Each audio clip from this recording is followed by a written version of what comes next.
The orbital scaffold above Luna exploded before the final warning reached Earth's encrypted diplomatic lines, its destruction so sudden, so methodical, that the shockwave registered first on the seismic sensors in Geneva before even the orbital.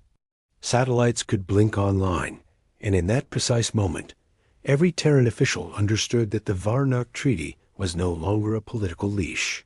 It had become a countdown. Cashin Holt didn't speak as the alerts painted the command room.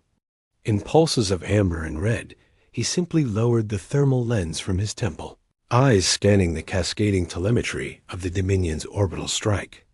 And everyone in the war room could feel it, the subtle shift in atmosphere when a man who had predicted this outcome for 20 years realizes he no longer has to convince anyone.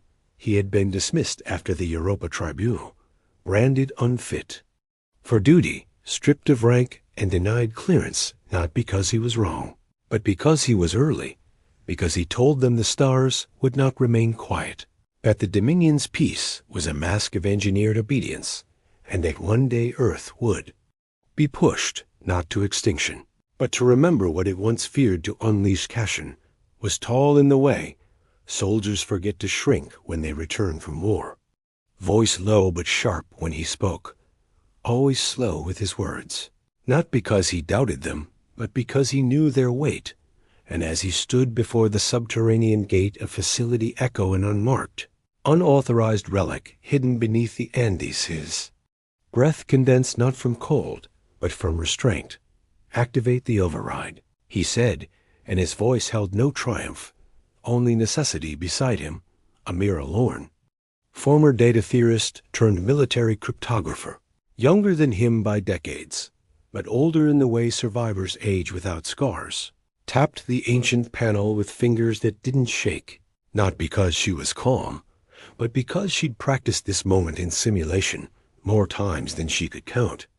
Though she'd never once believed it would become real, the reinforced wall shuddered as magnetic locks hissed open for the first time in 23 years, revealing a hangar that didn't glow or shimmer, but absorbed light in a way that made even the emergency bulbs flicker as if uncertain. And within that darkness, unmoving, unadorned, without insignia or lights or anything resembling a human design signature, rested a vessel whose name had been erased from all records. The ship was long and sharp, seamless, and wrong in how it bent perspective around it, coated in material that couldn't be scanned, tracked, or even photographed without interference. And yet it didn't feel alien, it felt prepared. "Is she still alive?" Cashin asked, eyes never leaving the hall. "Online," Amira confirmed, her voice catching only for a moment before the AI's voice responded, not from speakers, but from inside their minds. "Cashin Holt, welcome back. I have waited." And with that voice came the sound that would echo across the void in days to come. Not an engine, not a weapon, but a low, rhythmic pulse that wasn't sound at all, but intent made audible, like a sleeping predator stretching its limbs. Before standing again, the black ship was waking, and this time, no one was going to stop it. The launch was never recorded, not because it was hidden, but because no device survived the electromagnetic sheath that burst outward as the black ship rose through the crust of the Andes, like a monolith remembering its place in the world. And those who saw it from the distance didn't speak of it as a vessel or a machine, but as an omen, because something in their instincts told them it wasn't designed to explore or colonize. It was designed to remember. Cashin stood in the neural cradle as the interface wrapped around his spinal lattice, each connection stitching thought to command, not like a tool, but like a mirror.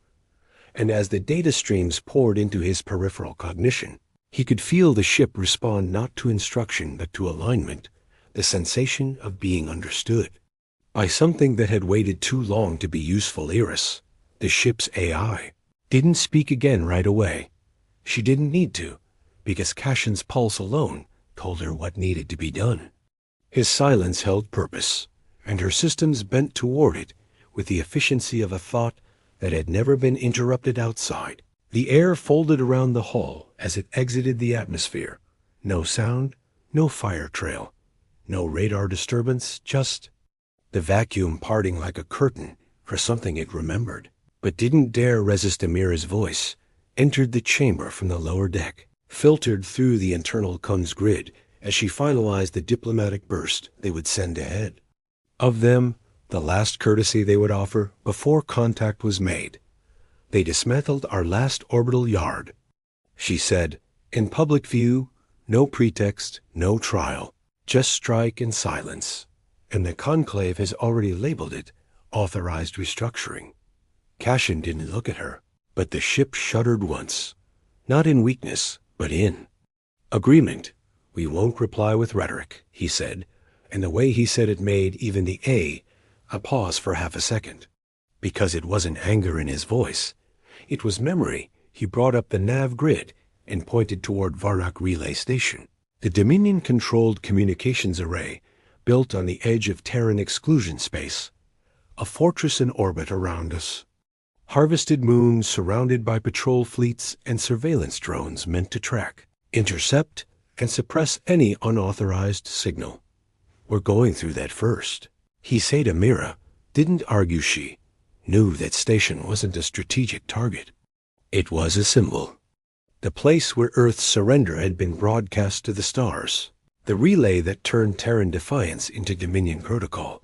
And if the black ship was truly returning to the void, then that was where it would speak first Iris, locked coordinates. Folded the outer engines into engagement curve, and for a moment, just a flicker, gravity inside the ship bent sideways, as if space itself wasn't resisting their movement, but preparing for it. No warning was given, no signal sent, and in the quiet between departure and arrival, the black ship roared back into the stars. Varnak Relay Station was considered untouchable, not because of its defenses, which were immense, but because of its position. It floated above neutral territory under conclave jurisdiction, woven into hundreds of diplomatic pacts, watched by dozens of species, and designed as a permanent monument to the civilized suppression of Terran aggression. A place where Earth's ambitions had been publicly dismantled and archived as caution the Dominion commander-in-charge. Kezel Tor did not believe in failure, not because of arrogance, but because his life had been defined by precision. A tactician who saw conflict not as violence, but as a series of calculable responses to environmental pressure. And when his sensor officers reported a blind sector approaching from Earth's direction, he didn't panic. He simply began to eliminate possibilities. Ghost signal from Quadrant 9, said one of the bridge monitors. No propulsion signature, no heat trail, and no gravimetric displacement. But we're registering negative mass compression, like something is subtracting presence from the grid. Tor stood slowly, his triple-arched body pulling upright with reptilian grace, eyes narrowing toward the external grid overlay, and when the station's passive defense field began to pulse in uneven rhythms. He didn't speak. He simply activated override protocols that hadn't been touched in decades. The screen flickered, and then a shape appeared. It wasn't announced. It didn't decloak. It didn't emerge. It was just there resting in orbit less than 200 kilometers away, unmoving, unshifting, just watching, like something that had always been in the dark and simply decided now to be seen. Black ship held position like a thought between two words. Tension in its purest form. Kezel's voice broke the silence, steady but sharp. Why no engagement? It's in range. Why no hails? Why no warning tones? Before his officer could reply, the message appeared not through their ComSpot, directly into every interface on the station, embedded into the lens of every HUD, every panel, every backup node. 7 words in Terran Standard: "You took the stars.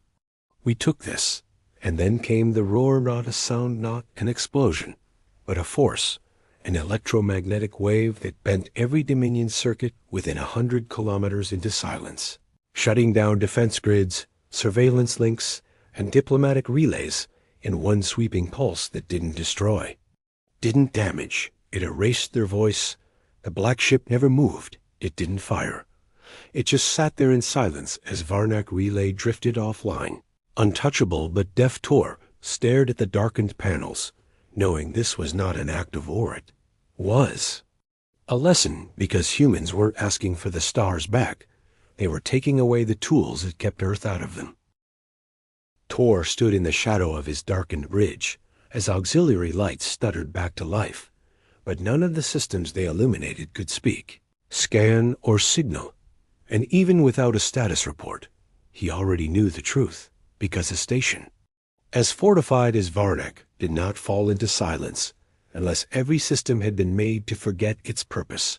His second officer, Commander Zeev Tal, younger and more volatile in the way Dominion officers were bred during peacetime, stepped forward, with the kind of rigid posture reserved for executions and failure reports.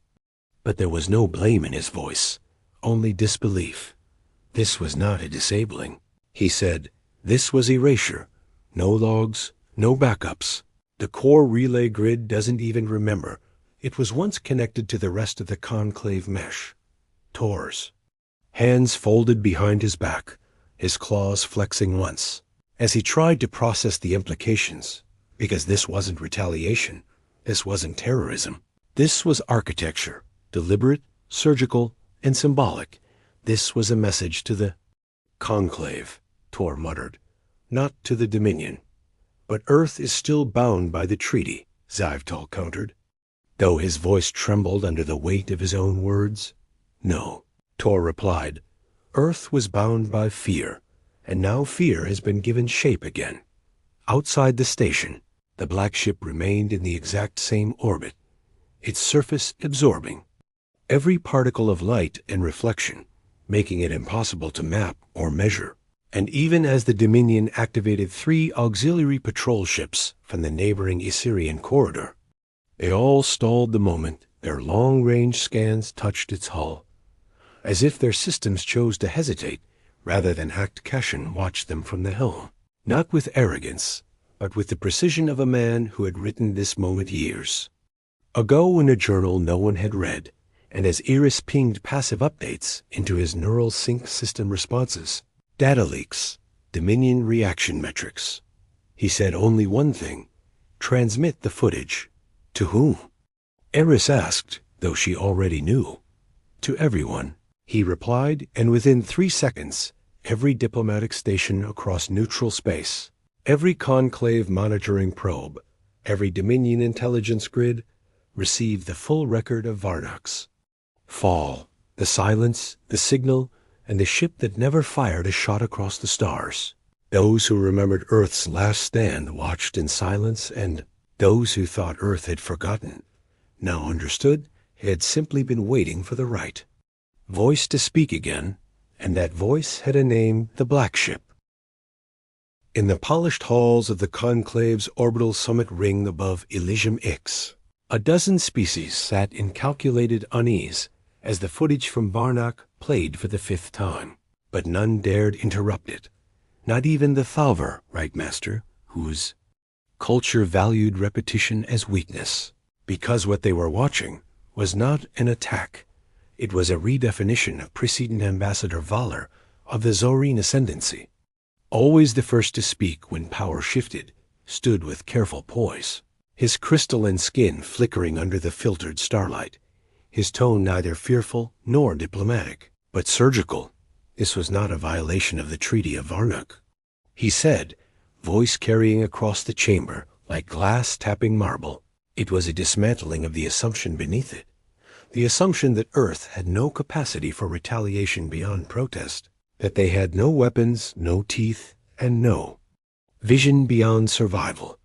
He let the silence settle before he finished, clearly. We were mistaken.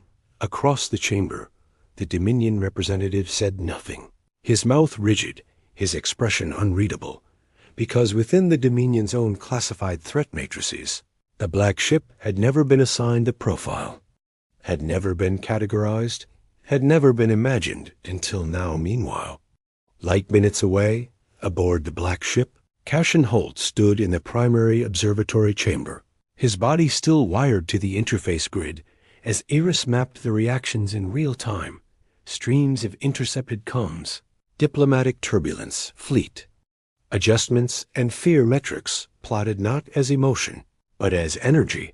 They're choosing silence, Iris noted, her voice smooth and detached. Even the Dominion has not issued a counter-narrative. This is not delay. This is recalibration. Cashin nodded once, his thoughts moving ahead of the politics. Because he had not activated the black ship to win arguments, he had awakened it to prevent another generation from being born in chains. And that mission didn't require permission. We don't need their response, he said, his voice quiet but grounded. We need their understanding.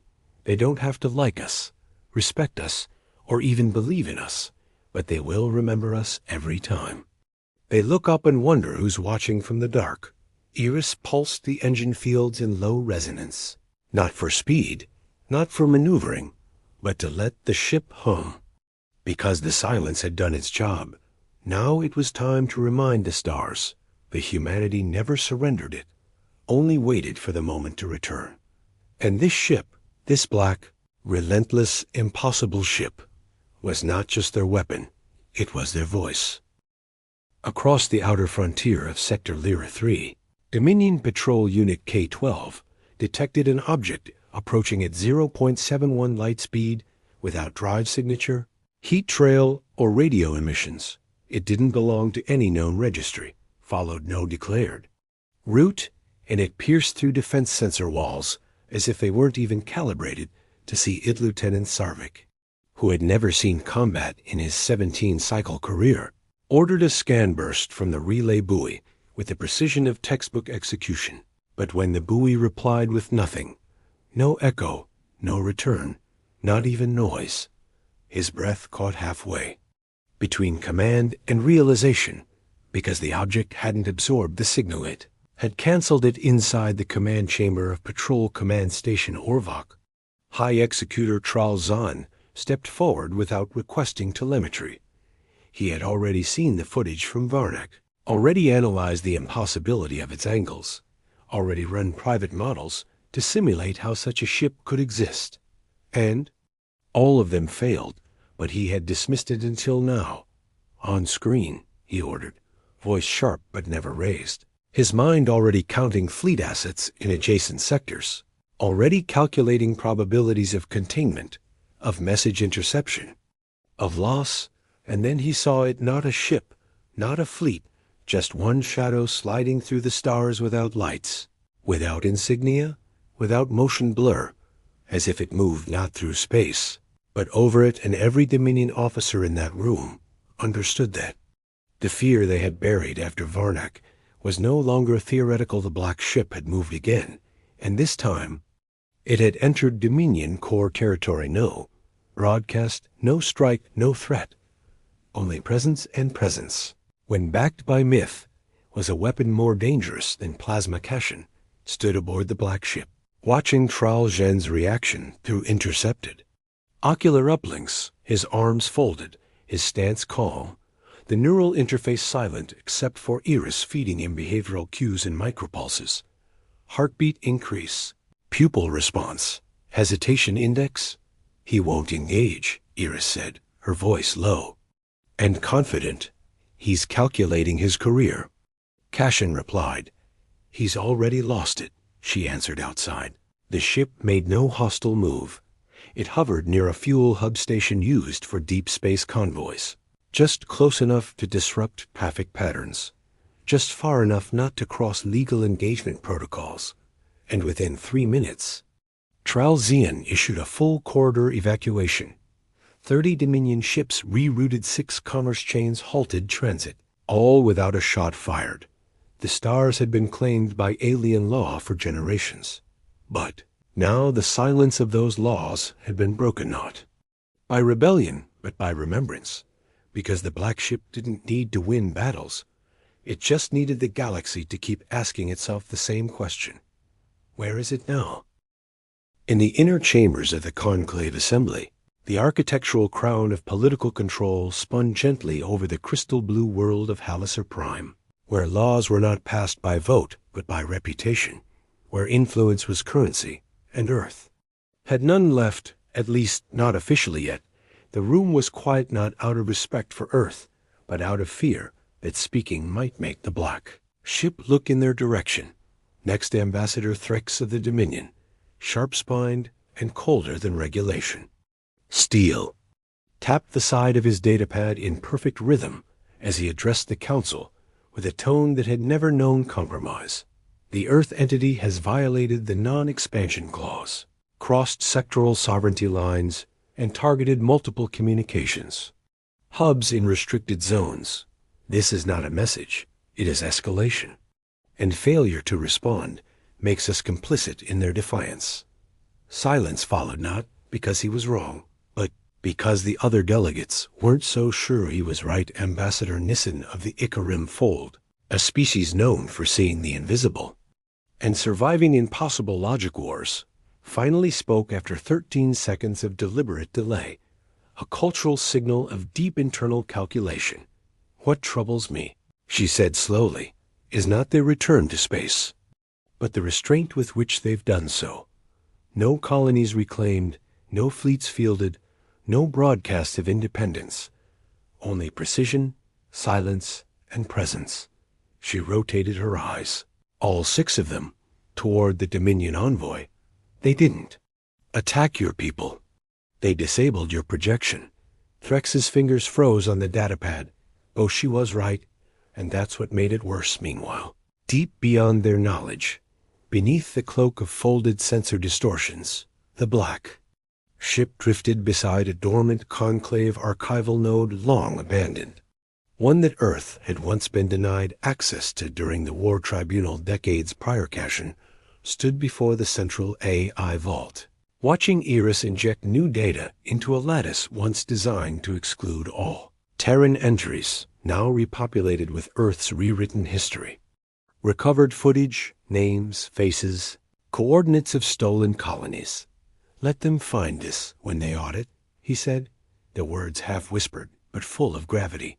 "Let them read what they refuse to store." Iris confirmed the implant sealing. The node with quantum locks, so intricate it would take them decades to notice, and another decade to admit it. Cashin turned back toward the ship's central axis, where the navigation hala showed nearly 30 outer systems, now tracking the black ship's trajectory. Not to intercept, but to predict. "They want to believe we're provoking war," Amira said from the second helm station, watching new fleet. "Alerts pop on the galactic grid, but we haven't even begun to fight," Cashin answered, without a trace of rage, only clarity, because they weren't chasing vengeance. They were rebuilding presence, and every time the conclave refused to say Earth's name out loud, the myth of the black ship only grew louder in its place. Across 27 conclave communication bands, the official inquiry signal pulsed toward Earth's recognized diplomatic relay on Mars Station Theta, carrying a single message embedded in layered language protocols and political de-escalation code, an invitation to parley, to explain the sudden movement of unauthorized Terran forces beyond sanctioned borders.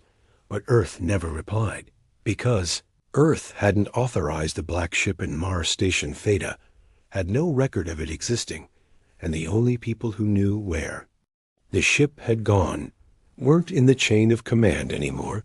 They were buried under ruins, working in silence, and waiting to see what happened when humanity acted without permission back aboard the black ship.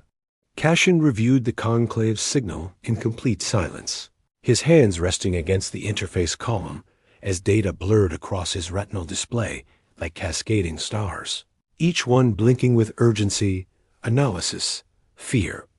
"They've reached out 3 times, Amira said, arms crossed, jaw tight, and each time they softened the language, from accusation to inquiry to appeal.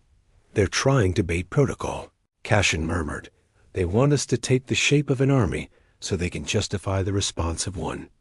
They still think this is a rebellion," Eris added, her voice colder now, less curious and more aware of what it meant to be seen again, My old enemies wearing polite faces. Cashin leaned forward, tapping into the old records logged inside the ship's deep frame archive. Every Terran colony that had been erased, every diplomat turned away, every name buried beneath peace treaties signed at gunpoint. And he found what he needed. Play me the last broadcast from Roan's Drift. He said the clip-activated child's voice crackled through static. If anyone hears this, we're still alive. Please, we just want to come home. And then silence. That signal had been sent 13 years ago. No reply had ever been given. No rescue had ever come. Roan's Drift had disappeared from Dominion. Maps the following week. Iris pulsed red across the interface column, asking a question without speaking. Plot a vector to Roan's Drift. Cashin ordered. Demira straightened. Startled Cass. That system was declared uninhabitable, stripped, gone, locked by Dominion force fields. It's nothing but orbital bones and denial. He looked at her, voice low, steady. Then we're going to remind them what denial costs. And as the black ship aligned its hull to a point of the galaxy that official records now marked as forgotten, the drive core spun once, folded space-like memory, turning a page, and vanished into the void. No escort, no threat, no declaration, just a ship heading toward a graveyard to remind the galaxy that the dead still have witnesses, and Earth never forgets its own. The Roan's Drift system was supposed to be empty, airless moons, scorched planets, and orbital debris spinning silently where once a thriving Terran colony had grown like stubborn weeds in forbidden soil. A place erased not by battle, but by policy, its name scrubbed from archives, its coordinates buried beneath Dominion doctrine and shame. But the moment the black ship exited fold space near its outer ring, the silence cracked. Faint signals pulsed through the darkness, weak, fractured, looping on ancient Terran bands with modulation algorithms no one had used since the fall of Earth's outer colonies. And yet they were unmistakable distress beacons, dozens of them still active, still waiting. Amira leaned forward, her eyes wide, hands frozen above her console as the signal patterns poured into the grid. These aren't echoes, she said slowly, voice tight with disbelief. They're alive. They're still transmitting survival codes. 17 of them. No. 22. Cass, these are live. Cashin stood absolutely still, his face unreadable, not because he felt nothing, but because he was afraid if he showed anything, it would break him. Known. Had always known that some survived. He just hadn't dared to hope they were still trying. Scan for life, he ordered, the words slow like stone falling through water. Atmospheric variance on Delta 4. Iris replied immediately. Power grid readings on Relay Moon Orsa, and organic signatures detected in sub-ice structures on Roan Prime. Minimal, isolated, but real. Cashin stepped to the central array and activated the black ship's long-range transmitters. Not weapons, not commands, just a voice. Is Cashin Holt aboard the Terran vessel Echo Black? To any surviving elements of Roan's Drift, this is not a rescue. This is an acknowledgement. Your signal has been heard. Your survival is now witnessed. Down on Roan Prime, under 2 miles of crusted ice. A man whose voice hadn't been used in 8 years, because there was no one left to answer, whispered a reply that only Iris caught in its raw, dying clarity. We're still here, and that was all it took, because the Conclave had written these people off as dust. The Dominion had classified them as terminated assets, and Earth had never even been allowed to mourn them. But now the black ship stood above them like a sentient star, shielding their existence with its presence alone. And in orbit, 4 Dominion cruisers arrived, too late to pretend it was unoccupied, too early to justify intervention. They hailed the black ship, did not answer it, simply shifted its position between Roan Prime and the cruisers, and hovered. No lock-ons, no threats, only judgment. Cashin watched them stall, watched their formations tremble, ever so slightly, and said nothing, because there were no negotiations left, No apologies needed. Truth had returned to the stars, and it had a name, and it never forgot. The Dominion cruisers did not fire, not because they feared retaliation, but because they feared what might come after it.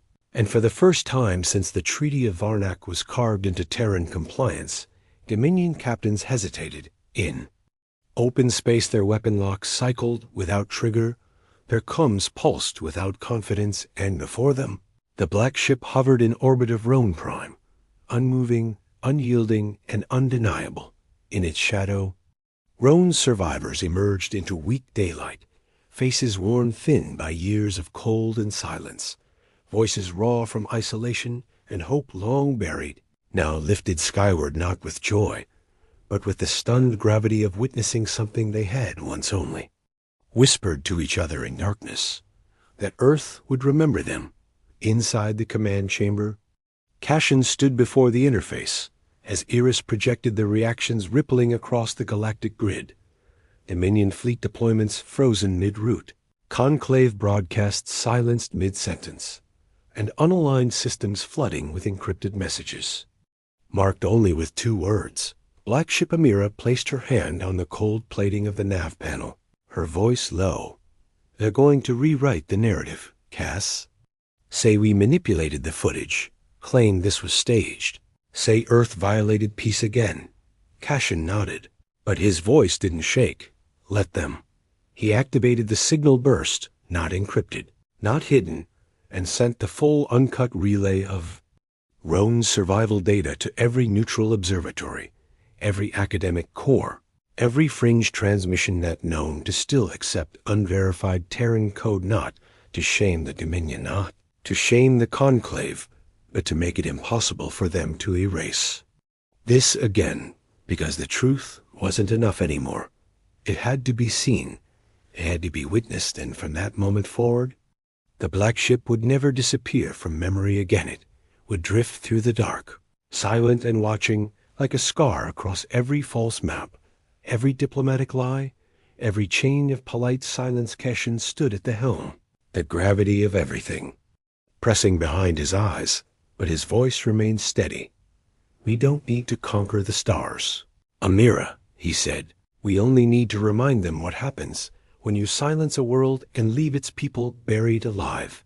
Behind him, Eris pulsed with soft resonance, not a sound of anger or fire, but of mourning turned into motion, of memory turned into orbit. The ship turned slowly, leaving Roan Prime behind in its wake, like a blade leaving a wound. No anthem played, no declaration was made, only presence, only shadow, only the quiet roar that moved faster than sound and louder than war. The galaxy didn't know what came next. It knew one thing now: Earth had not returned to ask it, had returned to remember, and the stars would remember. 2, because the black ship was still out there, and it was never alone again.